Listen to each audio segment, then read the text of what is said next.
One of the key things that I want to talk to you about today is competitive advantage and how you guys can go about becoming more advantageous in the market space. So before we go any further, I would like to ask you, what is competitive advantage? Acquiring a set of skills or developing an attribute or a group of attributes that allows you to outperform others. Okay.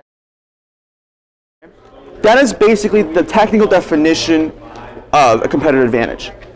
You basically create certain type of attributes that make you unique towards the competition.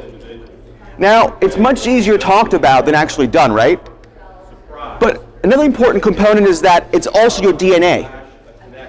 So competitive advantage is the DNA of your organization and how your organization actually functions competitively in the market space. So there's two ways, and only two ways of achieving this. The first way is by having a cost advantage.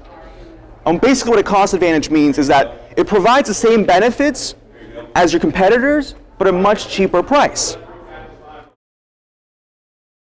A real-world example of that is Southwest Airlines.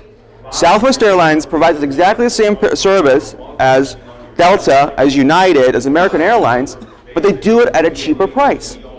As a matter of fact, the way they do that is by having only one body of aircraft, whereas United and Delta have like 17, 18 different bodies or different types of aircraft. These guys only have one. So they actually save on all the maintenance costs, all the parts costs, and they pass that savings on to you. For a very long time, they used to also fly to secondary airports, right? And now they're moving into flying into primary airports. So the point being is, that's how Southwest Airlines created a competitive advantage. The first one is a cost advantage. The second is a differentiation advantage. That's basically delivering a product and a service that exceeds that of the competitor. There's a great company out there called Whole Foods. What is Whole Foods' competitive advantage? What? How are they different though? More of the, like you said, the natural foods, the organic. Organic, right? So when you hear Whole Foods, everybody thinks organic. Now let's not forget, Giant has an organic section. Safeway has an organic section. They didn't with Whole Foods. That's right. But the point is that now Whole Foods is synonymous with organic. That's how they differentiate themselves in the market space. Okay? Same thing with the Ritz-Carlton. The Ritz-Carlton is a 5-star service, right? When you think Ritz-Carlton, you just think service and quality and customization. Whereas some other hotels, you might not think that. That's how they differentiate themselves in the market space. Now, you will ask yourself, how do we measure a cost advantage? And there's basically two ways, but most organizations only focus on one, and that's performance. Now, how do you measure performance, right? Well, a lot of the times you do it through your share price, how much money or revenue you have been doing, net operating income, what the market value of your shares are.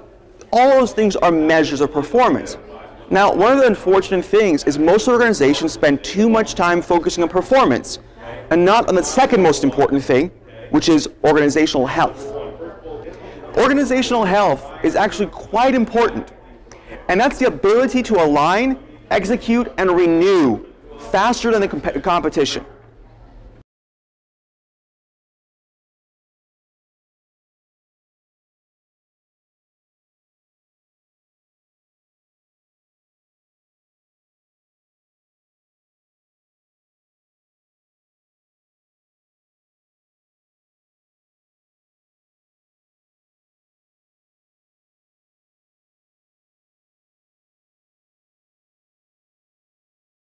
I always go back to this example.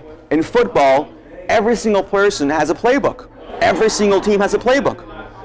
They all have the same players, the same number of players. Now, the quality of players might be different from team to team. But generally speaking, the team that wins is the one who has the ability of executing that strategy, that playbook, the best every single season and every single game, better than the competitors. And that's why organizational health is so important. As a matter of fact, it is so important that it doubles the probability of your success if you have both. It doubles the probability of success if you have both. I would like to talk to you about this small little company that nobody knows about called BlackBerry. Okay? Now, BlackBerry, it was an amazing company at one point, right? They were considered one of the first smartphones in the market space that was available everywhere.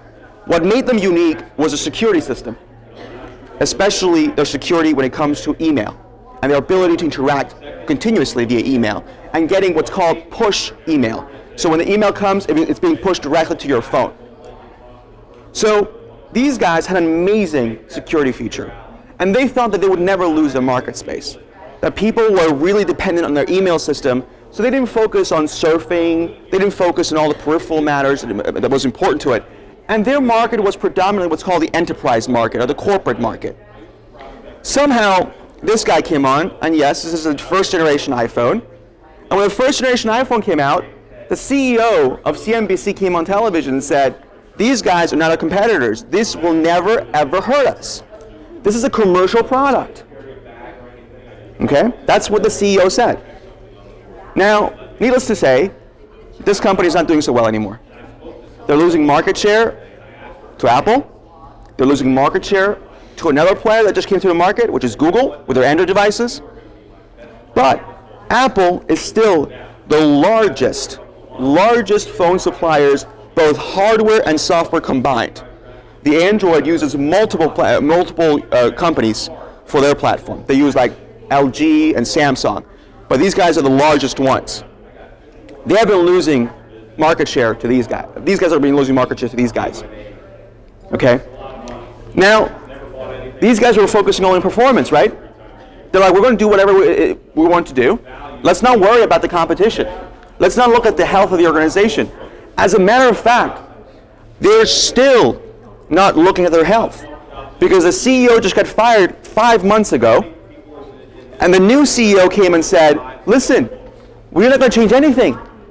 We're going to only focus on executing what we're already doing, and people will love our product.